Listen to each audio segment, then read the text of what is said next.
Hi, everybody. We are moving into week 6, September 25th through the 29th. Let's see what's on the docket for the week.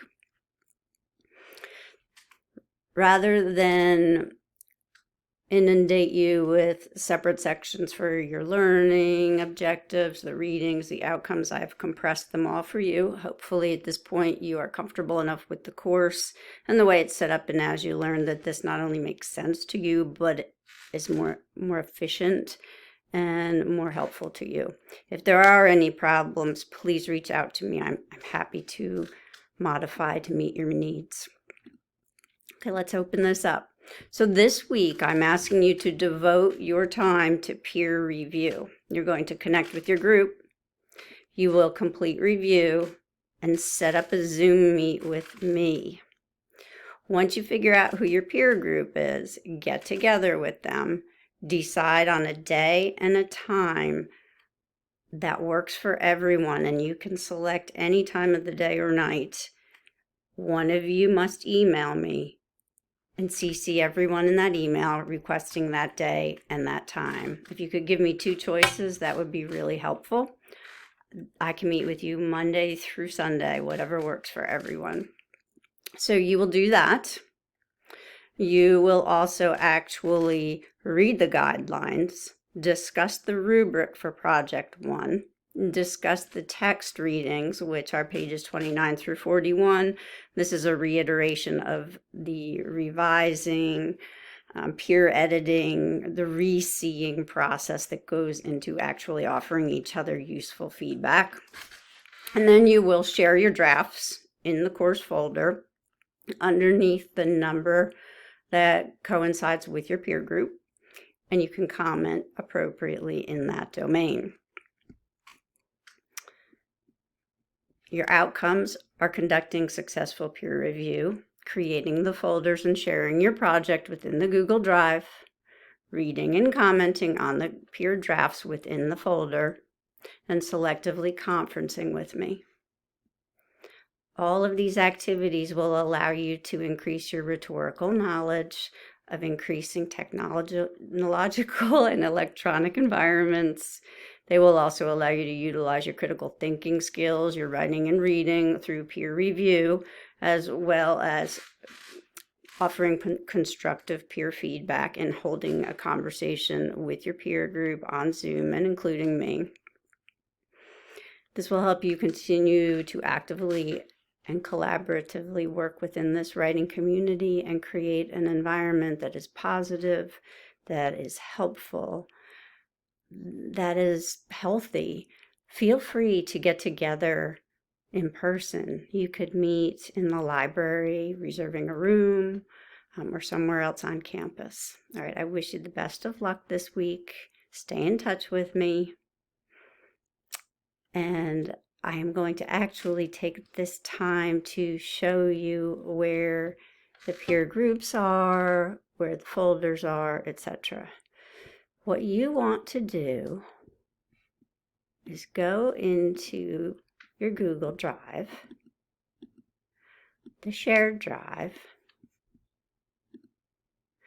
and you find our course, 2023 RC Fall 1000, and you find the Project 1 folder for the literacy narrative. If you open it up,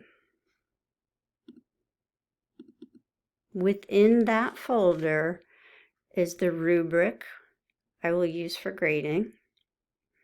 Is the peer grouping list, the directions that you already read, and other information about the literacy narrative. Let's open up the peer groups first. There are 17 peer groups. Your job is to find the people on your list, reach out to them and say, hey, what day can we all get together? Let's edit each other's papers, and let's conduct a constructive, healthy environment wherein we can grow as readers, writers, and thinkers. We're going to utilize the text readings, and we're going to utilize the feedback that Catherine offered up to us if we met with her. Additionally, we will utilize the Richard Straub theory, which is you connect with your reader on a real-time basis. You let them know where you're interested. You tell them where you get lost in the reading. You offer up where you might want more.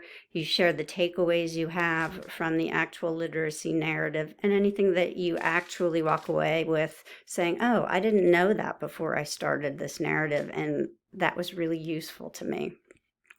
So you found your group, and let's say you are Meredith Myers, and so you've reached out to Katie Mack, Mia Tovey, and Olivia Fisher in a group chat. You've all decided that Olivia, let's say, is going to be the folder creator. So Olivia is going to go into the peer review folders, and your group number is group 1. So inside this folder, Olivia is going to create a new folder and call it Project 1, or even Peer Review. Maybe the group decided to call it this Peer Review Project 1 Draft 2. And Olivia decides she really wants it to look pretty, so she's going to go back and correct those errors. She does that. Everyone in group 1 can now go into Peer Review Project 1 Draft 2, and they can add a new document, or they can move or share an earlier draft of a paper with the group so the group can read it and comment on it. So let's say I'm going to go back to my drive, and we'll go through this old presentation list. This is my peer review. I want to share it. I am going to share it with my group by moving it from my drive to the shared drive. Find the proper shared drive, and I am in my Project 1 folder, Project 1 Literacy Narrative. I need to go under the groups, the peer review folder groups, and I'm in group 1, so I move it here. And there it is.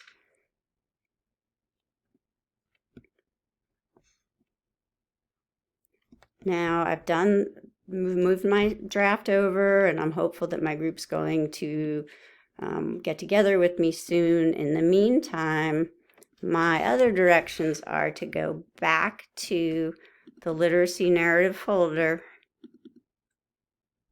and check out that rubric. Here it is.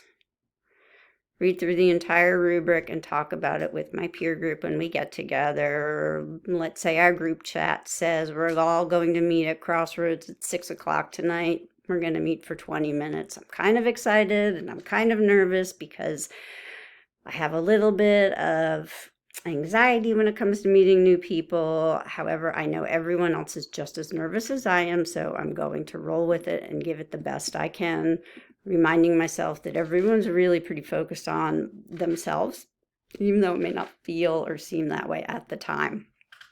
I've read through that rubric. Again, I've got my group down. I went in and I added my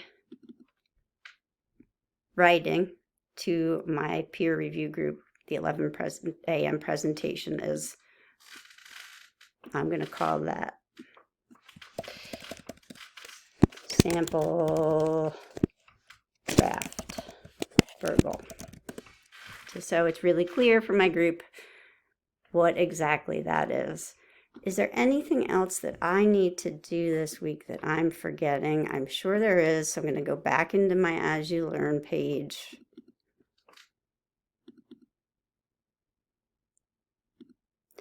I'm going to go back to the week that's highlighted, which is week 6. I read my peer review guidelines. Oh, I did not read the directions specifically for peer review. I read the rubric, not the directions. Shame on me. Here are the directions. They're divided into who, what, when, where, why, and how. I conduct peer review with the peer groups on As You Learn that are in the shared drive. I'm going to talk with my peer group in Zoom or a group chat, a Google Doc. I could even meet with them if my group agrees. We have to agree upon our peer review style. And again, we want something that works for the whole group. Some of us might like number one, which is writing feedback in the Google Docs, offering real-time responses. Others may want to just write a letter to the author at the end of their draft. So if there are 4 people in the group, I'm going to get 3 letters. That's fun and useful. Other people prefer the Q&A method. So as a group, we each select our own 3 to 5 questions that we want our readers to focus on. So they have specific areas wherein they make comment. And when I say comment, you want to be specific, you want to be detailed, you want to offer up where the emotion is successful, where the facts are successful, and where the credibility of the author shines through. If one of these areas is falling short, tell the writer. Please steer yourself away from this is great, this is good. Use words like this is successful because that's tangible. Great, good are not really tangible signifiers for the writer. You could also read and comment simply using the project rubric, or the peer group may have something really different that I hadn't thought of, and the group may think, this is a new way, we love it. Maybe you'll make little videos of yourselves as you comment on your work. You want to list the names of your peers and yourself on your peer feedback, and you want to save the comments that your peers offer and the comments that you provide. That will be turned in just for credit's sake. There is a sample below of 11 questions that former students have used that has been successful. Read through them. You might like all of them. You might like 2 of them. You might like none of these questions. You do not have to use them. They're just there for you, for your edification. Finally, there are reminders down here about the literacy narrative in terms of why. Like, what's the point of writing a literacy narrative? Some of you may be thinking, this is a step backwards for me. I shouldn't have to do that. And the reality is it takes many writers a lifetime to find their writing voice. The reality is voice that is original and consistent and informative can make or break an author's entire career. The reality is it takes a really special, singular, detail-oriented individual to hone their craft in such a way that their voice becomes memorable. And I, as your reader, as your primary excited and engaged recipient of all of your work, look forward to being able to identify your voice by the time you get to the 3rd project in this course. Work on your voice, make it your own, and own that voice. Remember that the places you come from scar you and shape you, and that means they shine through in your voice. Some people think that it is not academic to write using colloquialisms or their own dialect. And honestly, in the literacy narrative, it begs for you to write in a register or a voice that shares your dialect, your origin story. Think of Maya Angelou. She is one of those. Gabriel Garcia Marquez is another.